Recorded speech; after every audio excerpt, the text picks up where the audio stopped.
জুবিন দা আপোনাৰ কথাটো সঁচাকৈ মানি ল'ব পৰা নাই। আপুনি কিয় এনেকৈ গুচি গ'ল? গানৰ সুৰত কৈছিলে ন, আকাশে গাতে লয়, সাগৰ তলিত শুব মই।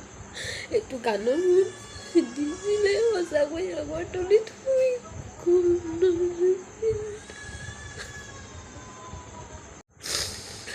খবৰ একো ভাবা নাই।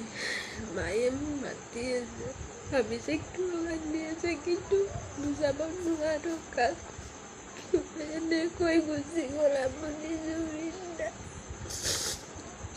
এনেকৈ গুচি গ'ল। মৃত্যু এতিয়া যিবোৰ গান গাইছিলে আপুনি, কিন্তু তেনেকৈয়ে গুচি গ'ল দুখোন।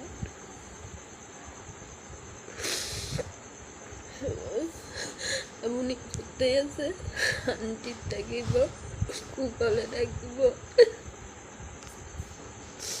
তাৰ পৰা সকলো অসমবাসী ৰাইজক শক্তি দিব জীয়াই থাকিবলৈ, আপোনাৰ নিচিনাকৈ শক্তিশালী কৰি তুলিব।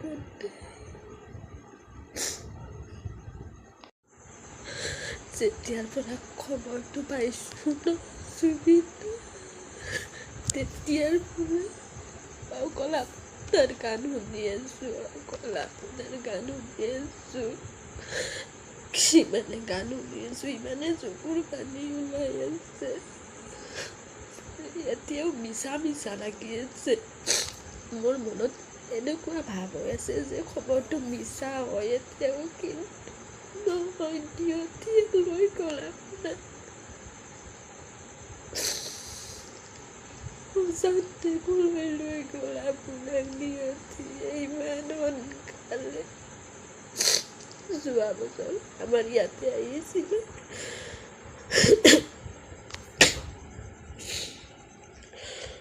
আমাৰ ইয়াতে দেখা পাইছিলোঁ ৰিয়েলকৈ। যোৱা বছৰ আপোনাৰ আমাৰ ঘৰৰ ওচৰত ফাংচনতে আহিছিলে আপুনি।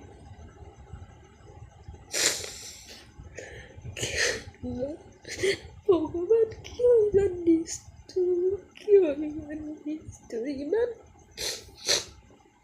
মানুহ ভগৱানক ভাবোঁ, ভগৱানে যি কৰে ভালৰ কাৰণে কৰে। এইটো কোনো ভালৰ কাম নহয়, এইটো কোনো ভালৰ কাম নহয়।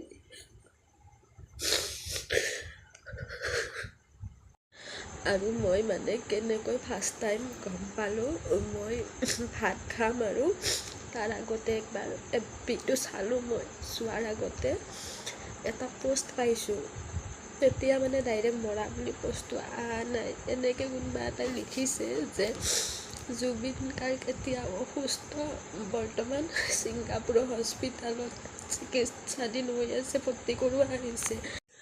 তাৰপাছত মই লগে লগে 5-10 মিনিটৰ ভিতৰত ভাতখিনি খাই আহি এফবিটো চালোঁ। এফবিটো চেক কৰিলোঁ, এফবিটোত চালোঁ যে জুবিন দা আমাৰ মাজত নাই। এনেকৈ আৰু পোষ্ট পালোঁ। মই লগে লগে এফবিৰ পৰা গুচি গৈছোঁ, বেক কৰিছোঁ। লগে লগে মই নিউজ লাইভ চাইছোঁ। নিউজ লাইভতো সেইটো কথাই কৈ আছে, কিন্তু এই কথাষাৰ এতিয়াও মানি ল'ব পৰা নাই। দাদা আপুনি য'ত আছে শান্তিত থাকিব, কুশলে থাকিব।